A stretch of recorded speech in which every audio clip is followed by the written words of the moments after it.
Hello, everyone. I'm Alani Foxcroft from MF Consulting, and I'm back with Maarten Kruger from Tech Genius. Today, we will be discussing business automation and how you can empower your workforce. Maarten, I believe that there's software available that you can now track your workforce. What is your opinion on it? Yes, Melanie. So this is quite a thing in the news. I'm not sure how relevant this is to South Africa, but it seems to be quite a big thing in the US, that companies feel the need to basically monitor their workforce. And I can understand where they're coming from. You know, you had everybody in your office. A manager could walk from cubicle to cubicle, you know, see what people were doing, and it gave him this comfortable feeling that people were actually working. Now people used to working in an environment where they're micromanaged and monitored. Now you're sending them home and you're hoping that they will have the good, you know, the ethics in place to be hardworking people without looking over their shoulder. And so Yes. I think what's happening is that's making a lot of big corporates with a large workforce very nervous, because, you know, what are they doing all day?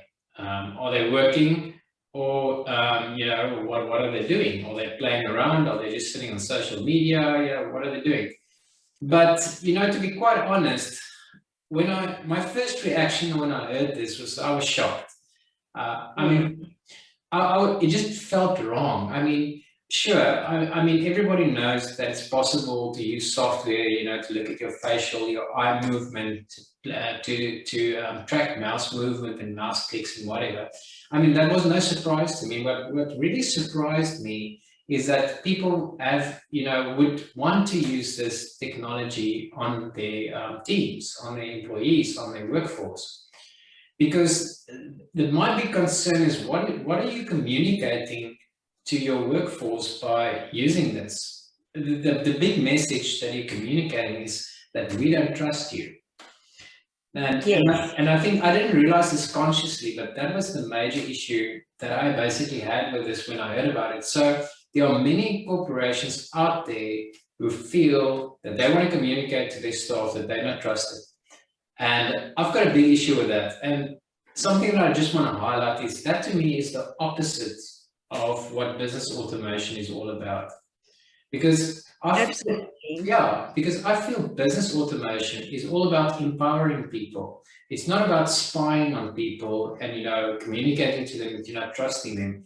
Business automation is all about making people more productive, making them more efficient, taking business decision makers and freeing up their time. So I think, and something that I was just wondering about is, you know, what kind of a time burden is all this monitoring putting on the people who are actually managing their staff? I don't know what you think about that. I would definitely not like that. And I also think my biggest concern is, what is it doing to the staff morale? Because with COVID and people working remotely, there's already a lot of pressure on performance and on output and that type of stuff. But my concern is, what does it do to company morale if you are being watched through this different technology that you get these days? I'm not sure how big it is in South Africa yet, but I'm pretty sure that it may follow. And I can understand why companies are doing so, because they need to track their people, their productivity and so on. But I believe with business automation, your productivity can be measured completely different, because it's not about how much time you spend, but what results you are getting. Am I right? Yes, I think you're spot on, Melanie. I think the problem that these companies have is it's like having a gunshot wound and then trying to put a Band-Aid plaster on it. There's a deeper, bigger problem involved here. And the problem is, how are you measuring productivity? You shouldn't be measuring productivity by trying to see how much time a person spends at his desk. Because at your desk, I mean, let's go back to the work environment traditionally, where people were walking around looking at the cubicles. Oh, yes, the person is in front of his PC. Even if he's typing, even if it looks like he's working, what's going on in his mind?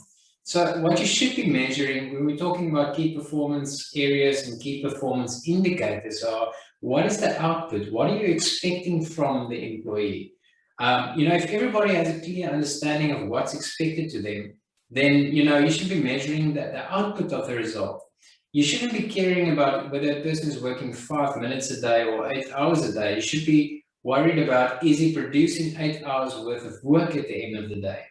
And by doing that, you don't have to look over the shoulder. You don't have to do crazy monitoring, or you just need to, keep them accountable to their commitments. And that's pretty much how I like to be treated. I don't know how you feel about it. Well, the first thing that comes to mind is micromanagement. And are you really wanting to employ people that you need to micromanage, or do you trust your people enough to manage their staff? And that is the biggest concern for me, because if you are employing somebody that you don't trust, why employ them in the first place? And I think that's the even deeper level of issue that I think companies are faced with, is people are in jobs that they don't want to be in. Yes. You don't have the right people in your business. Now, I'm not being flippant about this or condescending in any way, trying to see that the companies are doing wrong. But I mean, that's that's not such an easy problem to fix. Because you really need to go think about what's your recruitment process, what are you looking for in people? And I'm getting a little bit off topic here, but this is pretty much quite essential thing to business automation. We're not trying to treat symptoms. We're trying to identify underlying deep root causes that has an effect on productivity, and we're just using technology in that process. So in this case, it might be a bit strange for me as a business, as a business automation specialist, to tell you don't use technology to try and solve this problem. And that's exactly what I'm trying to say today. The technology is not the answer for this problem. This is, in my opinion, a complete misallocation of technology, trying to find people to solve the problem where you don't have the right people in your business. That's just my sort of 2 cents about it. And I think there's a lot of research to support what I'm saying. One of the books that I really, quite value quite a lot is the book it was first Built to Last, and there was a sequel written, Good to Great. Now, it's an old book, and people must say, why am I talking about a book that, was published probably in the region of, 2 decades ago or whatever. But the fact of the matter is, it was based on research over 30 years of companies, over many years. And they basically all found the trend that all businesses that transition from good to great started by putting the right people in the right position. And I think this is, I think a lot of companies are now faced with COVID. COVID has just put a big magnifying glass on this deep lying problem that you don't have the right people in your organization. And I don't think surveillance software is going to fix that problem. That's my 2 cents. Maarten, so in conclusion, what systems would you rather suggest to make your people more productive using business automation? So I think a big change in focus that COVID has basically accelerated is treating your employees as if they're service providers.